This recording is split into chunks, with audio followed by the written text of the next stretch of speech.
My name is Clara Jensen, and the night my sister announced her engagement, my father asked me not to come. He stood at the kitchen sink, like a judge behind a bench, drying a glass that didn't need drying, and said the words as if they were a kindness. It's not personal, Clara. They're different people. Old money. We don't want to make the wrong impression. I smiled because crying would have given him proof. I told him I had papers to grade anyway. I told him it was fine. When he hugged me, I held my breath so he wouldn't feel how hard my heart was pounding. While they dressed for the Harlow Grand, I stayed home with the porch light off and watched the live stream on my laptop.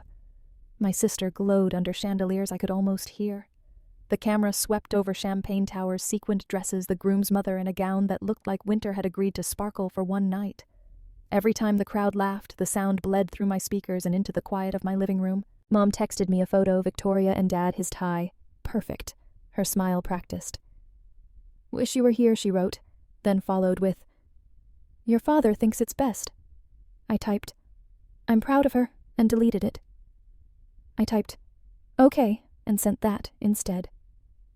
A student's essay lay open beside me. An argument about who deserves opportunity and who gets it by accident of birth. I circled a sentence and whispered, good point to no one.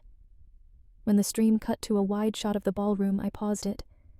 I studied the room like a blueprint, traced the aisles with my finger, imagined the path from the back door to the stage. If they didn't want me in that world, fine. I would stop asking to be let in. I would build the door myself and decide who walks through it.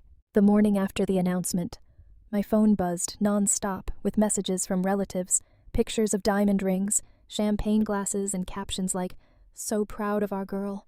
None of them meant me. At school, I erased the whiteboard in silence while my students packed their bags. One of them, Emily, left a note on my desk.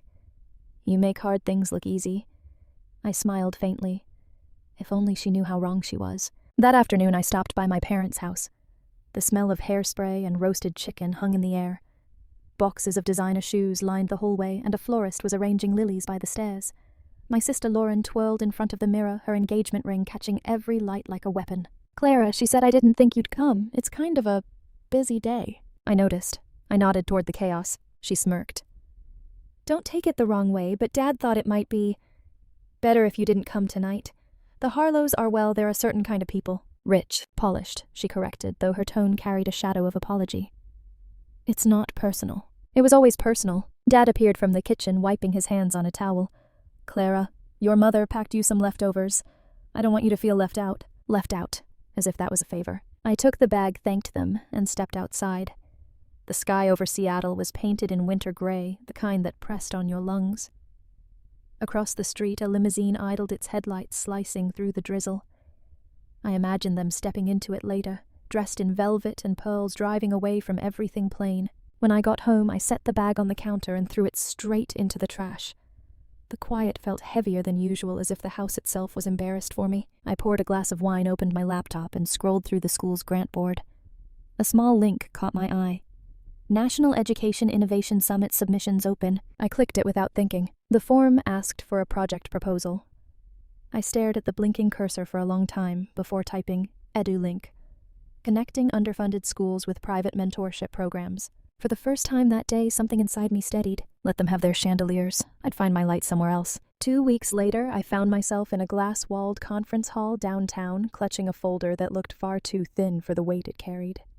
The National Education Innovation Summit was the kind of event where people wore ambition like perfume-thick, expensive, and impossible to ignore. I told myself I was there just to listen, but I had submitted my EduLink proposal the night I found the invitation. Somehow it got shortlisted. My name was printed on a placard under the words Independent Educator. Everyone else's title came with initials PhD, EDD, MBA. Mine stood alone. During the coffee break, I found a quiet corner and pretended to check emails. That's when a man in a navy suit stopped near my table. You're Clara Jensen, right, EduLink? I looked up, startled. He smiled easily. Not the kind of smile people use to sell things, but the kind that said he'd already decided you were worth listening to. I'm Evan Harlow. My foundation helped sponsor the summit. The name hit me like a static shock. Harlow. I remembered it from the engagement live stream, from every introduction speech my father had bragged about, but I never got to attend. But he didn't seem to recognize mine. Yes, I said, steadying my tone. That's me. He gestured toward the seats near the main stage. Your project linking public schools with private mentorship. I read your outline this morning. It's the first proposal that doesn't sound like charity. It sounds like strategy. That line stayed with me. Strategy. No one had ever used that word for something I built. We talked through the rest of the break about broken school systems, mentorship gaps, and how small victories are the real infrastructure of change. He listened, really listened, and by the time we walked back into the hall, my nerves had settled into something unfamiliar. Confidence. When my name was called to present, I expected my hands to shake. They didn't. I talked about hope as if it were measurable, about education as a form of justice, and about building bridges no one can burn. When I finished, the applause didn't sound polite. It sounded real. Later, as I gathered my notes, Evan found me again. You ever thought about taking this further? He asked. Scaling it? I laughed softly. I thought I was already doing that. Not yet, he said, slipping me his card. But you will. That night driving home under the rain-slick skyline, I kept replaying his words. Not if. When. 2 days after the summit, a black sedan stopped in front of the school. The driver handed me an envelope. Harlow Foundation Private Luncheon Guest of Honor, Clara Jensen, signed by Evan Harlow. The event took place at a glass-domed hotel overlooking Lake Union. I wore my only blazer, pressed twice to hide the wear. I expected to feel out of place, but didn't. I felt ready. Evan greeted me near the terrace. You made quite an impression, he said. Our board wants to fund your program if you're interested. I laughed softly. Interested, yes, but I'm not sure I'm the right fit. You are, he said without hesitation. We discussed goals, projections, and the future. He spoke with respect, not pity. When it ended, he smiled. Welcome to the foundation, Clara. Let's make something real. That night, I told Mom. She whispered, Don't tell your father yet. I understood why the next day. Dad appeared at my door, anger simmering beneath the cold. Do you know what you've done? You embarrassed Lauren. I didn't pretend, I said. I just stopped apologizing for existing. You'll call them and decline.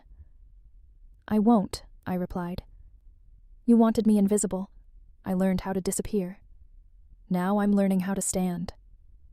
He left the door slamming behind him. For the first time, I didn't cry. I opened my laptop and began rewriting the EduLink proposal, not for approval this time, but for launch. When the call came, I was grading essays at my kitchen table. Ms. Jensen, this is Linda from the Harlow Foundation. Mr. Harlow asked me to confirm your attendance at Friday's board presentation. You'll be introduced as the new executive director of the EduLink initiative. For a second, the world tilted. There must be a mistake, I said. I'm just a teacher. Not anymore, she replied. Friday arrived too quickly. I borrowed a navy dress, straightened my hair 3 times, and still couldn't stop trembling. The event was at the Harlow Grand Hotel, the same place my sister took her engagement photos. The lobby shimmered with gold and marble, beautiful but cold. Cameras flashed as guests entered, all sequins and power. When I walked in, heads turned. Not with pity, with curiosity. For once it felt like strength. Evan met me near the stage, calm and kind. You ready? No, I said, smiling. But I'll fake it well. That's the secret, he said. Everyone's faking it a little. On stage, his voice filled the hall. Tonight we announce a partnership that will redefine how business supports education. Please welcome Clara Jensen, CEO of EduLink. Applause thundered. My heart raced. Then I saw them, my family. Lauren pale, my father rigid beside her, disbelief etched in every line of his face. For a heartbeat I froze. Then Evan whispered as I passed, Tell them what you told me. So I did. I spoke of equity, dignity, and building when no one hands you the blueprint. I didn't look at my family, I looked at the future. When I finished, the room rose in applause. And in that sound louder than my father's disapproval, I finally heard my own voice. The next morning, the world had already seen it. Photos from the gala flooded social media, me standing beside Evan under the camera flashes captioned, Teacher turned CEO, Harlow Foundation's new face of change. By noon, reporters were at my parents' door. Lauren called first, her voice trembling with anger. What were you thinking, Clara? You humiliated us. I almost laughed. You mean you humiliated yourself by lying? I didn't lie. Omission is still a choice, I said. She hung up. Later, Evan texted, Don't read the comments. Of course I did. Every headline said the same, estranged sister of bride-to-be takes center stage. People loved the irony too much to ignore it. 2 days later at the foundation office, Evan looked tired but calm. "You don't owe them anything," he said. "I know," I replied, though the ache lingered. Then my father appeared. "Evan, this is a misunderstanding. My daughter—" "Which one?" Evan interrupted. Dad flushed. "Clara should have spoken to us first." "You never wanted me to speak," I said quietly. Evan stood, voice steady. "Mr. Jensen, Clara's leadership is why this partnership exists. You should start seeing her for who she is." Dad left without another word. The soft click of the door felt final. Evan turned to me. "You okay?" "It doesn't feel like victory," I said. "Just quiet." He smiled. "That's what real victories sound like."